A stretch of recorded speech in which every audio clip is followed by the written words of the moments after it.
Hello guys and welcome to my channel. मैं अपने आप को इंट्रोड्यूस कर देता हूं। पहले my name is Raunak and presently I am working as a third officer in fleet management company. तो जो आज की वीडियो है वो इंस्पायर्ड है ध्रुव सिन्हा के क्वेश्चन से, जिसने मुझसे पूछा था कि ब्रदर 18 मंथ्स की सी टाइम करने के बाद हम लोग को कौन कौन से कोर्सेज करने होते हैं, और वो एक जनरल ओवरव्यू मांगना चाहता था कि शिप पे रह के कितना पैसा उड़ाएं और कितना कोर्सेज के लिए बचाएं। तो ये वीडियो जो है वो बहुत ही स्पेशल होने वाली है उन कैडेट्स के लिए जो अभी प्रीसी में है, और साथ ही साथ उन कैडेट्स के लिए भी जो लोग अभी सी टाइम कंप्लीट करके आए या फिर जिनका सी टाइम कंप्लीट होने वाला है। तो दोस्तों ये पूरा सिलसिला शुरू होता है आपके शिप से उतरने के बाद। आप शिप से उतरिए, सबसे पहले अपना एडवांस कोर्सेज बुक कर दीजिए। मैं आपके लिए पूरा चिट्ठा बना के लाया हूँ कि कौन से कोर्सेज कब करने हैं, कितना ड्यूरेशन लगेगा और साथ में कितना पैसा लगेगा। इस वीडियो को पूरा देखिए और साथ ही साथ मैंने इसमें टिप्स भी दी हैं, उनको फॉलो करिएगा और अपने कमेंट्स में अपने सजेशंस दीजिएगा। तो सीधा चलते हैं अपने इस चिट्ठे की तरफ। तो दोस्तों ये रहा हमारा पूरा चिट्ठा जिसके बारे में अभी तक हम लोग बात कर रहे थे। इसमें मैंने सारे कोर्सेज लिख लिए हैं, साथ ही साथ उनकी ड्यूरेशन और कितना पैसा लगने वाला है। तो यहाँ से हम लोग स्टार्ट करते हैं। सबसे पहले एडवांस कोर्सेज आप उतर के बुक कर लीजिएगा। ये 3 एडवांस कोर्सेज, ये अगर आप एक पैकेज में बुक करेंगे तो आपको थोड़ा सस्ता पड़ेगा। तो एडवांस फायर फाइटिंग होगा 6 दिन का, मेडिकल फर्स्ट एड 4 दिन का, PSCRB 5 दिन का। टोटल इन तीनों को मिला के लग जाएंगे आपका 1 हफ्ता, 2 हफ्ता, 3 हफ्ता, 3 वीक्स लग जाएंगे इसको करने में। और साथ में पैसा लगेगा 007 12,700 रुपये, तकरीबन 12,000 या फिर 11,000 का पड़ेगा आपको अगर आप पूरा पैकेज बुक करते हो इसका।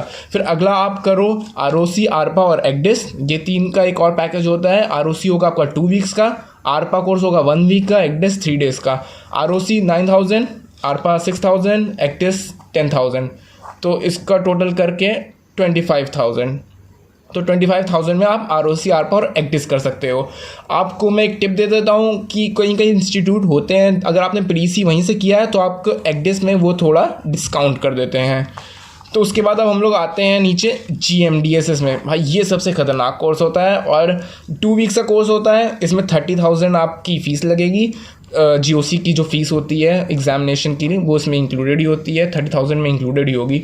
और साथ ही साथ इसका टेस्ट बहुत कठिन होता है। इसमें रिटन भी होता है, साथ ही साथ ओरल होता है और प्रैक्टिकल भी होता है। तो GMDSS दोस्तों बहुत ध्यान से दीजिएगा। उसके बाद बारी आती है फंक्शंस की। फंक्शंस 4 महीने का होता है। एटलीस्ट अप्रॉक्स हम लोग ले लेते हैं 10,000 पर मंथ का, तो 40,000 आपको फंक्शंस करने में लग जाएंगे। साथ ही साथ जब फंक्शंस कर लोगे तो आपको फाइल असेसमेंट करानी पड़ेगी। असेसमेंट के 3,000। रिटर्न्स अगर आप एक बार में क्लियर कर लेते हो, 3 फंक्शंस होते हैं तो तीनों फंक्शंस के 1,000 रुपीज़ पर फंक्शंस के हिसाब से 3,000 अगर आप एक बार में क्लियर कर लेते हो, वरना आपको पर फंक्शन वापस से बुक करना पड़ता है। 6 पेपर्स होते हैं इसमें, 6 रिटर्न्स, तो उस हिसाब से आपको वापस से बुकिंग करनी पड़ेगी अगर आपका क्लियर नहीं हुआ। उसके बाद बारी आती है ओरल्स की। ओरल्स आप बुक करो 3,000 का फर्स्ट टाइम पे बुकिंग होती है, क्योंकि आपको तीनों फंक्शंस बुक करने ही पड़ते हैं। उसके बाद पर फंक्शन पे 1,000 रुपीज़। तो हम लोग एज्यूम कर लेते हैं कि सेकंड अटेम्प्ट में आपका ओरल क्लियर हो जाता है, तो 5,000 हम लोग ओरल्स के ले लेते हैं। उसके बाद GOC एंडोर्समेंट होती है 3,000 की। उसके बाद आपकी COC आएगी 3,000 की। इन सब को हम लोग ऐड अप करते हैं तो 40, 43, 46, 51, 54, 57,000 आपका इन कोर्सेज में लगेगा। लेकिन अभी आप 4 महीने आप यहाँ पर कोर्स करोगे किसी ट्रेनिंग इंस्टीट्यूट में, तो साथ में आप 4 महीने रुकोगे और उसके लिए आप लॉजिंग लोगे। लॉजिंग के लिए हम लोग लगाते हैं सिंबल L। लॉजिंग का हम लोग लेते हैं, अगर आप कहीं भी PG VG या कहीं भी आप रेंट लेके रहोगे तो 6,000 तो मिनिमम आपका पर मंथ पड़ेगा। पर मंथ 6,000, साथ में 3,000 to 4,000 आपकी एक्सपेंडिचर रहेगी। तो मतलब पर मंथ आपका 10,000 हम लोग एज्यूम लेके चलते हैं। तो इसमें लॉजिंग हम लोग ऐड करते हैं 40,000। इस केस में 97,000 हो जाएंगे आपके इतने फंक्शंस करने में। और बाकी ये वाले कोर्सेज जब आप एडवांस कोर्सेज करोगे तो इसमें भी आपको 3 वीक्स की लॉजिंग लगेगी। 3 वीक्स की लॉजिंग, साथ में ROC, ARPA, ECDIS ये 1 मंथ का है तो 4 वीक्स की लॉजिंग। तो 3 + 4 7 वीक्स की लॉजिंग लगेगी और यहाँ पे आपको 2 वीक्स की लॉजिंग और लगेगी, यानी कि 9 वीक्स टोटल। 9 वीक्स की लॉजिंग और लगेगी। 9 वीक्स की लॉजिंग के हिसाब से हम लोगों ने 10,000 लिया था पर मंथ का। तो 9 वीक्स के हिसाब से 4 to 8 20,000 हम लोग और ऐड कर देते हैं इसमें। लॉजिंग के लिए, आपके एडवांस कोर्सेज़ के लिए। तो आपके फंक्शंस हो जाएंगे 97,000 में और एडवांस कोर्सेज होंगे आपके 12,700 प्लस 25,000, आपका हो जाएगा 37,700 हटा देते हैं, 37,000 प्लस 30,000 हो जाएंगे 67,000। तो अब हम लोग ग्रैंड टोटल अपना यहाँ बनाते हैं 97,000 फंक्शंस के और साथ ही साथ 87,000 हो जाएंगे आपके एडवांस कोर्सेज के। इनको समिंग अप करते हुए